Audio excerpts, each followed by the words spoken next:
Kita beralih ke informasi lainnya, pemirsa. Kepala Staf Angkatan Laut mengungkap peruntukan benda asing bawah laut yang ditemukan nelayan di Kabupaten Kepulauan Selayar. Alat tersebut mengumpulkan data yang bisa digunakan untuk kepentingan industri dan militer.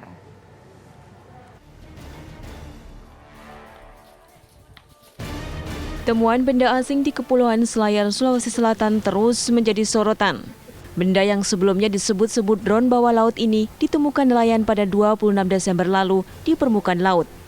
Temuan ini sempat memicu sejumlah spekulasi, termasuk dugaan upaya mata-mata asing. Belakangan terungkap, alat ini merupakan underwater sea glider yang fungsinya mengumpulkan data bawah laut.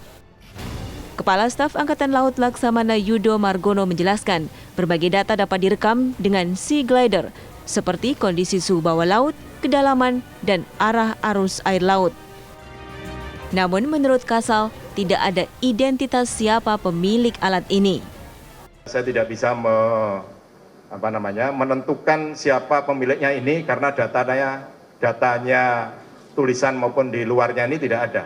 Sehingga nanti akan kita teliti lebih dalam lagi di Pusi Dorsal ini.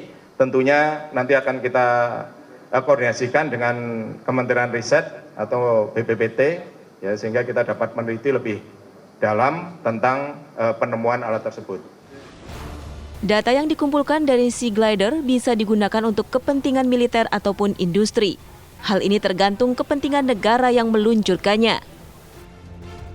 Ini banyak digunakan untuk keperluan survei atau untuk mencari data hidrosonografi di lautan, dan ini bisa diakses ya melalui website oleh semua negara bisa mengakses data yang diterima ini.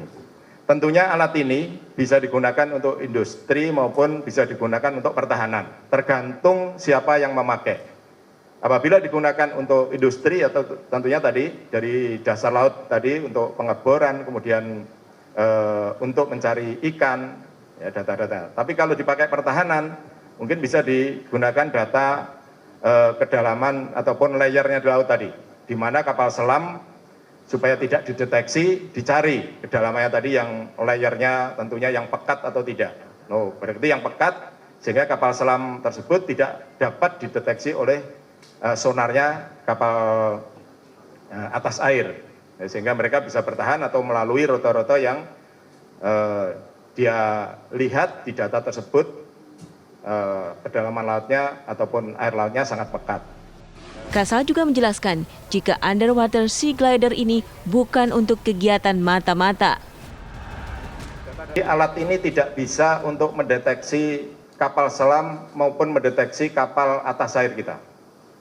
Jadi ini nggak bisa alat ini untuk mendeteksi seperti sonar yang kita punya di kapal perang, itu tidak bisa.